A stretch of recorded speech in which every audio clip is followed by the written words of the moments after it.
कि खुद हुआ नहीं जो अपने ही माँ का, वह जनता का क्या हो पाएगा। और आने दीजिए विधानसभा चुनाव, इस बार इनका सुपड़ा साफ हो जाएगा। और एक लाइन कह के अपनी वाणी को विराम दूंगा, जो आजकल जनता इस नारे के साथ झाड़ू लेके बैठी हुई है कि आगाज हो गया जंग का, आगाज हो गया जंग का, आओ सब मिल मैदान में और दिखा दो अपनी ताकत इस ड्रामेबाज सरकार के सामने, इस ड्रामेबाज सरकार के सामने। बच्चों के हाथों में किताब पकड़ाने के बजाय शराब की बोतल पकड़ा बैठे या दिल्ली के लाल को, हाथों में किताब पकड़ाने के बजाय शराब की बोतल पकड़ा बैठे या दिल्ली के लाल को, और अपनी अकर्मण्यता छुपाने के लिए बदनाम करते रहे दिल्ली के राज्यपाल को। और लोकपाल से जन्मे थे भाई, भुला बैठे उसी लोकपाल को। और वास्तव में बदलना है दिल्ली के हाल को, तो सत्ता से हटा दो केजरीवाल को। झाड़ू लेकर के पूरे दिल्ली की जनता इसी इंतजार में है कि कब इसका प्रत्याशी है और मार के इनके बदलने वाली है। अवध ओझा एक ऐसा नाम जिस नाम को यूपीएससी के तमाम छात्र अपने जुबान पे रट रखा है। अब अवध ओझा सर राजनीति में आ गए हैं और राजनीति में आम आदमी पार्टी का दामन थाम लिया है। पटपड़गंज विधानसभा से वो चुनाव लड़ेंगे। दिल्ली विधानसभा का चुनाव 2025 का जब होने वाला होगा, अरविंद केजरीवाल के कायदे में जाकर उन्होंने कहा कि अरविंद केजरीवाल के विकास को देखकर मुझे बहुत खुशी हुई और इसलिए मैंने आम आदमी पार्टी ज्वाइन की। क्या अवध ओझा का आम आदमी पार्टी में आना और आम आदमी पार्टी से चुनाव लड़ना अरविंद केजरीवाल को फायदा पहुंचाएगा? क्या 2025 के विधानसभा चुनाव में अरविंद केजरीवाल फिर से दिल्ली में आएंगे या जाएंगे? इसी मुद्दे पे बात करने के लिए मैं जनता के बीच में हूँ। जनता सर्वोपरि है, जनता सब जानती है। तो आइए जनता से मिलवाते हैं आपको, जनता से मुलाकात करवाते हैं और जनता की राय जनता के साथ, जनता के लिए, आपके साथ। बहुत बहुत स्वागत है सर आपका। अवध ओझा सर ने, आपके दर्शकों को मेरा सादर प्रणाम। बहुत बहुत धन्यवाद आपका। पटपड़गंज विधानसभा चुनाव से अवध ओझा चुनाव लड़ने वाले इस बार विधानसभा चुनाव का। पहले वो शिक्षक रहे और काफी रील वायरल हुए उनके हिंदुस्तान से बाहर भी। क्या लगता है कि इस बार जो है दिल्ली विधानसभा चुनाव में अवध ओझा सर जो है नई पार लगा पाएंगे केजरीवाल का? मैं पहले तो एक लाइन कहना चाहता हूँ कि शराब घोटाले के बाद जब बढ़ने लगा आम आदमी पार्टी पर भ्रष्टाचार का बोझा, तो इसे उठाने के लिए ले आई है एक अवध ओझा। अच्छा। अवध ओझा जी आम आदमी पार्टी के भ्रष्टाचार का बोझा उठाने के सिवाय आम आदमी पार्टी में और राजनीति में कोई किरदार नहीं निभा सकते हैं, ये तय है। अच्छा, देखिए, एक तरफ राजनीति में या सामाजिक क्षेत्र में आप जब काम करते हो ना, तो तटस्थता होना बहुत जरूरी है। ठीक है। एक अपनी आइडियोलॉजी होनी चाहिए। एक अपनी आइडियोलॉजी को लेकर के जब आदमी आगे बढ़ता है तो धीरे धीरे जो है वो उन्मुक्ता की तरफ बढ़ता चला जाता है। हाँ। आपने देखा होगा इनके बहुत सारे जगह इंटरव्यू वायरल हुए। एक ललन टॉप पे इनका इंटरव्यू है। हाँ। कि इनसे पूछा गया कि सौरभ द्विवेदी ने पूछा कि गुरुजी आप राजनीति में कब जाने वाले हैं? बोले हम तो तैयार हैं, कोई पूछ ही नहीं रहा है। अच्छा। हमको कोई जो बुला ले हम चले जाएंगे। हाँ। तो उन्होंने बोला कि बताइए 2024, तो उन्होंने कहा कि ऐसा है 2028 में हम पार्टी बनाएंगे। हाँ। तो हम जो है वो किशनगंज से चुनाव लड़ेंगे। बिहार की बात करी थी उन्होंने। तो सौरभ द्विवेदी जी ने कहा कि भाई कितने लोग पार्टी बनाएंगे? प्रशांत किशोर भी पार्टी बना लिए, आप भी पार्टी बनाएंगे। अच्छा ये बताइए 2024 में आपने किसी से टिकट मांगा था? बोलिए हाँ मांगा था, 2 जगह से मांगा था, एक प्रयागराज से और एक जो अमेठी से। हाँ। प्रयागराज के लिए भाजपा से मांगा था, अमेठी के लिए कांग्रेस से मांगा था। तो उन्होंने कहा ये बताइए कि जब सांसद आदमी एक ही जगह से रह सकता है, मतलब एक ही जगह से अस्थायी रह सकता है, तो 2 जगह से आपको चुनाव लड़ने की क्या जरूरत थी? 2 जगह से टिकट मांगने की क्या जरूरत थी? बोले हम कृष्ण की तरह हैं, जो हमको अपने पाले में ले लें। अब यहाँ देखिए, एक अपने आप को इतना बड़ा, मतलब चलिए खुद से नहीं कहते हैं, लेकिन लोग उनको एक शिक्षक के रूप में, एक शिक्षाविद के रूप में एक लोग उनको देखते हैं। बिल्कुल। अब आप बताइए, क्या उन्होंने कहा कि जो हमको अपने पाले में ले ले, हाँ। हम उसके साथ चले जाएंगे? तो मतलब वो अत्याचारी भी पाले में ले ले तो भी चले जाओगे, और जो है सत्य वाला भी ले ले तो भी चले जाओगे? हाँ। आप बताइए कृष्ण जी, कहना चाह रहे हैं कि मैं अत्याचारी है एकदम केजरीवाल के पाले में ना मैं वो बात कह रहा हूँ, पहले सुनिए मेरी बात को। मैं अवध ओझा जी की बात बोल रहा हूँ। अच्छा। कि जब दुर्योधन और अर्जुन गए थे उनसे सहायता मांगने, तो भैया अर्जुन ने कृष्ण जी को मांग लिया और दुर्योधन ने सेना मांग लिया। तो वो बाई दवे दुर्योधन यदि कृष्ण को मांग लेता, तो क्या यह गारंटी थी कि कृष्ण उसके साथ चले जाते? कोई गारंटी तो नहीं थी ना। कर्ण को कृष्ण ने कैसे मरवाया? छल से मरवाया। हाँ। तो भगवान कृष्ण ने हमेशा सत्य की स्थापना के लिए अच्छा। सत्य का साथ दिया। हाँ। भले ही उस सत्य की स्थापना के लिए कुछ अधर्म करवाया हो, लेकिन सत्य की स्थापना के लिए सत्यवादी लोगों का साथ दिया, अधर्मियों का साथ नहीं दिया। और आप कह रहे हो जो हमको अपने पाले में ले ले, ये कौन सी बात है? मतलब मेरे कहने का मतलब यह है कि भगवान कृष्ण ने सत्य का साथ दिया। बिल्कुल। तो क्या आप कहोगे आज इस चुनावी मैदान में है अवध ओझा के अंदर यह ताकत कि बोले कि भारतीय जनता पार्टी भी उस समय सत्यवादी पार्टी थी और कांग्रेस भी सत्यवादी पार्टी थी, दोनों पार्टियां अच्छी थी? है अवध ओझा के अंदर ताकत है बोलने की? आज इस चुनावी मैदान में या जब राजनीति में आए हैं बोल पाएंगे? है गुर्दा है? नहीं है। और वही देखिए एक उदाहरण मैं दे रहा हूँ। कयास तो लगाया जा रहा है। सवाल ले एक सेकंड लीजिए, मेरी बात सवाल भी ले लीजिए। नहीं, मुझे 30 सेकंड कवि साहब सवाल भी ले लीजिए, सवाल जवाल होता रहेगा तो मजा आएगा, बात संवाद चलता रहे। अवध ओझा के विषय में कहा जा रहा है कि केजरीवाल का नैया पार लगा देंगे इस बार वो पटवर्गन से। अरे नैया पार नहीं लगाएंगे। हाँ। उन्होंने जो भ्रष्टाचार का बोझा इकट्ठा किया है ना, हाँ। उस बोझा को बस खाली ढोने का काम करेंगे अवध ओझा। अच्छा। कोई नैया पार लगाने वाले नहीं है। हाँ। आप बताइए कैसे कैसे आदमी बोलता है। मतलब आज जब चुनाव में आया है तो कहता है कि पूरे देश में, दिल्ली में जो है वो क्या कहते हैं कि जो शिक्षा की व्यवस्था है वो देश में नंबर 1 कर दिया, वर्ल्ड लेवल पे इसकी चर्चा हो रही है। समझ रहे मेरी बात को? हाँ। मैं इसी बात पे कहना चाहता हूँ, आंकड़ा उठा करके देख लीजिए। हाँ। पिछले साल 2023-24 में हाँ। 9th में फेल होने वाले लड़कों की संख्या 1,00,000 है। अच्छा। मैं एक मिनट जरा आपको आंकड़ा दिखा रहा हूँ, ये बहुत इंपॉर्टेंट चीज है सर। ये इन्होंने सिर्फ शिक्षा में ही घोटाला नहीं किया है, इन्होंने शराब में ही घोटाला नहीं किया है, इन्होंने शिक्षा में भी घोटाला किया है। किस सेशन में कितने हुए फेल? प्राप्त जानकारी के अनुसार शैक्षणिक सत्र 2023-24 में दिल्ली सरकार के स्कूलों में 9वीं कक्षा में पढ़ने वाले 1,01,331 स्टूडेंट फेल हुए, जबकि 22-23 में 88,409, 21-22 में 28,531 और 20-21 में जो है 31,540। अच्छा। अब आप ये बताइए हाँ। कि माने हर साल फेल होने वालों की संख्या बढ़ती जा रही है।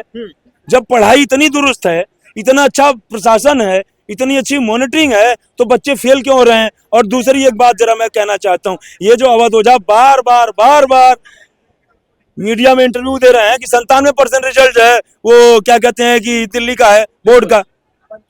हमने जो देखा आरटीआई का जो डाटा है 94 पॉइंट समथिंग है। अच्छा।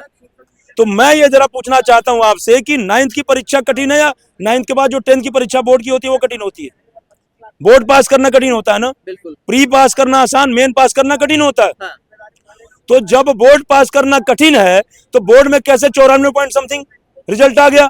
और जो सबसे आसान है 9th पास करना, उसमें 1,00,000 कुछ लड़के फेल हो जा रहे हैं। इन्होंने सिर्फ शराब में घोटाला नहीं किया है, अच्छा। इन्होंने अपना डाटा चमकाने के लिए, विज्ञापन दिखाने के लिए, चूंकि जनरली आंकड़ा लोग मांगते हैं बोर्ड का। अच्छा। कि बोर्ड में कितने पास हुए, चर्चाएं बोर्ड के 10th और 12th के उस पे एग्जाम पे जो है चर्चाएं होती हैं, उसको दिखाने के लिए इन लोगों ने लड़कों को जानबूझ करके पास किया है। लेकिन ये मानते कि नहीं मानते केजरीवाल ने शिक्षा व्यवस्था को, चलिए रिजल्ट की बात आपने कर ली, आंकड़ों की बात कर ली, लेकिन शिक्षा व्यवस्था स्कूल की जो व्यवस्था है, जो सरकारी स्कूल की व्यवस्था थी, जो हालात थे उसको बेहतर किया है।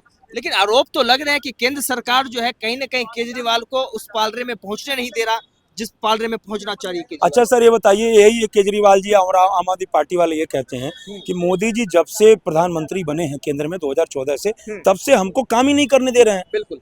तो एक तरफ तुम कहते हो काम नहीं करने दे रहे हैं और एक तरफ कहते हो कि देश की शिक्षा व्यवस्था को नंबर 1 कर दिया, वर्ल्ड लेवल पे चर्चाएं हो रही हैं। हॉस्पिटल नंबर 1 कर दिया, अब बलबूते कर दिया। कैसे बलबूते कर दिया भैया? जब तुमको फाइल ही नहीं साइन करने दे रहे हैं, तुमको काम ही नहीं करने दे रहे हैं, तुमको टेंडर ही पास करने नहीं दे रहे हैं, कैसे बलबूते कर दिया? ये बहाना है। जब एक तरफ कह रहे हो काम करने नहीं दिया तो फिर क्यों क्या आज कहते हो कि हमने वर्ल्ड लेवल पे कर दिया? शिक्षा व्यवस्था को, स्वास्थ्य व्यवस्था को नंबर 1 कर दिया। और तुम यदि स्वास्थ्य व्यवस्था को इतना ही नंबर 1 कर दिए थे तो अपना इलाज कराने मैक्स हॉस्पिटल क्यों गए? आप भी देखते हो कि बड़े बड़े नेता, मंत्री, सांसद एम्स में जाते हैं इलाज कराने। है इतिहास में ये है कि नहीं है? एम्स में लोग जाते हैं इलाज कराने। और जब तुम देश में नंबर 1 कर दी हो अपने हॉस्पिटल को, अपनी स्वास्थ्य व्यवस्था को, तो तुम मैक्स में क्यों चले गए? मैंने एक जगह डिबेट में पूछा, एक महिला प्रवक्ता थी, तो उन्होंने कहा कि हमने कहा केजरीवाल जी जब इतना अच्छा कर दिए हैं, नंबर 1 कर दिए हैं, तो वो मैक्स में क्यों गए? तो बोले जब सरकारी में नंबर नहीं लगता तो प्राइवेट में चले जाते। तो मैंने कहा इसका मतलब केजरीवाल का भी सरकारी में नंबर नहीं लगा। बोले ऐसा हो सकता है। तो ये आम जनमानस कहने लगा, ये हाल है। समझ रहे हैं मेरी बात को? देखिए, इन्होंने कुछ गिने चुने स्कूलों को एक विज्ञापन के नाते, विज्ञापन दिखाने के नाते चमका दिया और अंदर की व्यवस्था ध्वस्त है। जैसे मान लीजिए स्कूल के गेट को चमका दिया, लाइब्रेरी बना दिया, ड्यूअल डेस्क इन्होंने मतलब जो दिल्ली में बच्चों को पढ़ने के लिए ड्यूअल डेस्क का इन्होंने जो है वो प्रबंध किया। इसकी सराहना है, मैं इसकी सराहना नहीं करता, ये इन्हीं की सरकार में हुआ, इससे पहले ड्यूअल डेस्क नहीं था। लेकिन ये बताइए, खाली एक कुछ विद्यालय में एक इन्वायरमेंट पैदा कर देना और वहां पे प्रिंसिपल नहीं है जो मॉनिटर करने वाला है। मतलब ये समझ लीजिए कि अभी ये जो विनोद नगर पड़पड़गंज का विद्यालय है, इनका जो मनीष सिसोदिया का मॉडल है पूरे विश्व में, वहां भी प्रिंसिपल नहीं है। कई सारे विद्यालयों में करीब करीब 25-26 जगह प्रिंसिपल नहीं है। अच्छा। तमाम हजारों शिक्षकों की भर्तियां जो है वो क्या कहते हैं कि वो पेंडिंग में है। बच्चे केमिस्ट्री के टीचर नहीं है, फिजिक्स के टीचर नहीं है, कहाँ से बच्चे पढ़ेंगे भाई साहब? खाली आपने विज्ञापन रखा है, वही हाल डीटीसी का है।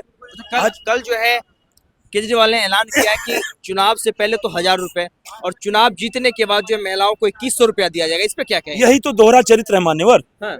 यही तो दोहरा चरित्र है और यही कहीं ना कहीं केजरीवाल ने खुद अपने आप से ही घोषणा कर दिया कि हम करप्ट हैं। अच्छा। मार्च में इन्होंने घोषणा किया था 1000 रुपए देंगे। कब किया था? जब चुनाव आ गया था लोकसभा का, तब 1000 देंगे। चुनाव खत्म हो गया, अतिशी कितने महीनों से हैं?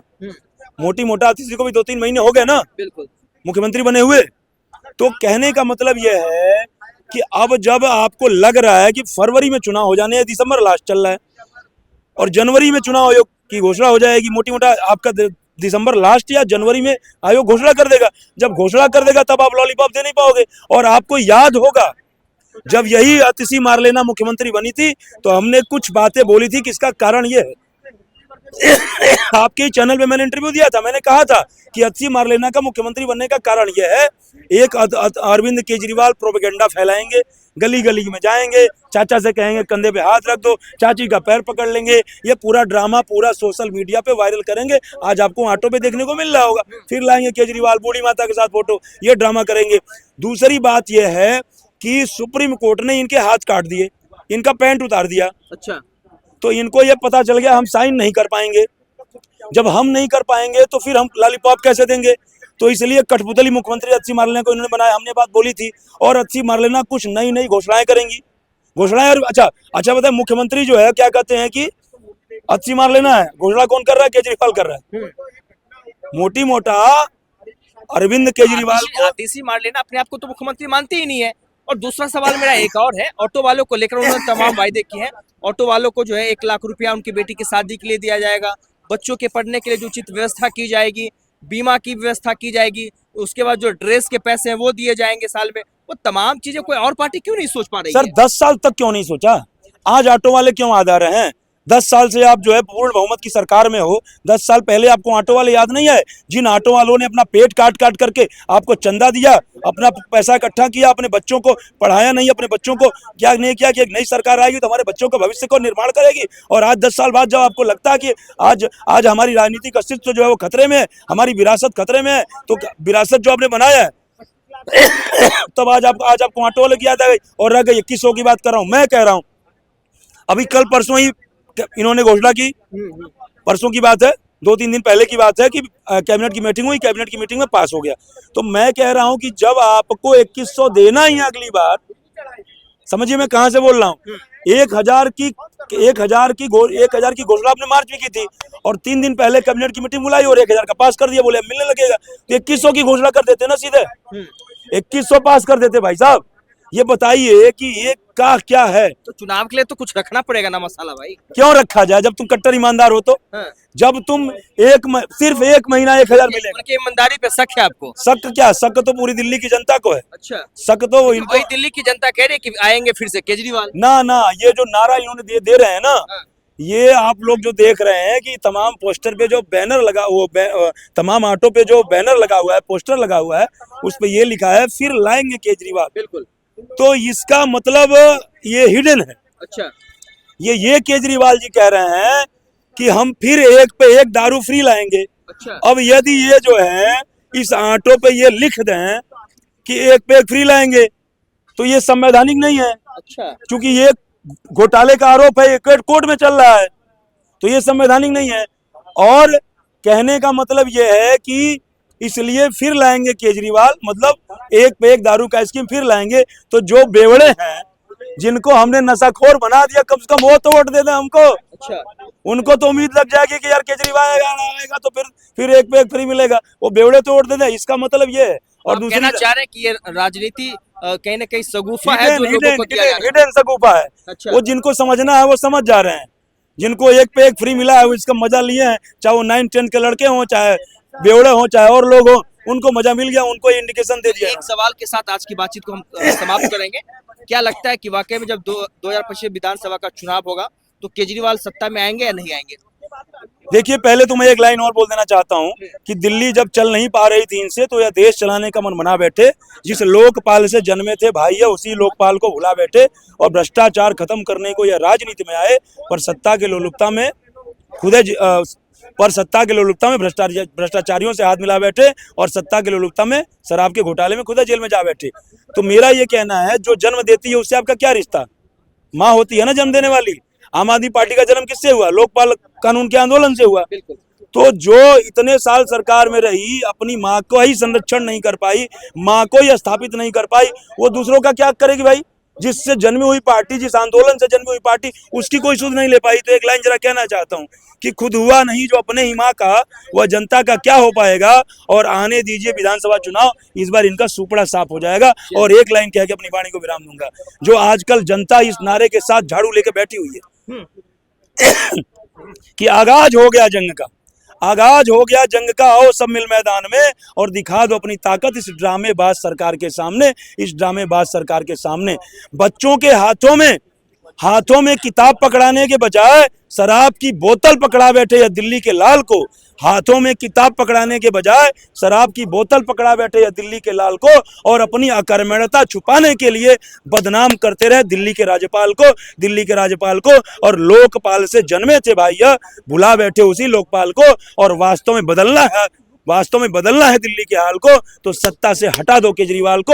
झाड़ू लेकर के पूरे दिल्ली की जनता इसी इंतजार में है कि कब इसका प्रत्याशी आए और मार झाड़ू मार के इनको बदलने वाली है। चलिए, बहुत बहुत धन्यवाद हमसे बात करता। आशुतोष, ये तमाम चीजें हैं, लोगों का मानना है कि केजरीवाल राजनीतिक सगुफा जो है लोगों के बीच में लेके जा रहे हैं। बाकी हालांकि बीजेपी भी इसमें कम नहीं है। बीजेपी अपने तमाम वायदे जो है दिल्ली की जनता से कर रही है। वहीं कांग्रेस जो है परिवर्तन रैली और नया रैली के माध्यम से दिल्ली के जनता के बीच में जा रही है और जनता के बीच में जाकर अपने तमाम शब्दों को रख रहे हैं। बहरहाल, इस वीडियो को देखने के बाद आपकी क्या प्रतिक्रिया है हमें कमेंट बॉक्स में जरूर बताएं। और देश दुनिया के तमाम खबरों के लिए बने रहे मेरे यानी संतोष के साथ।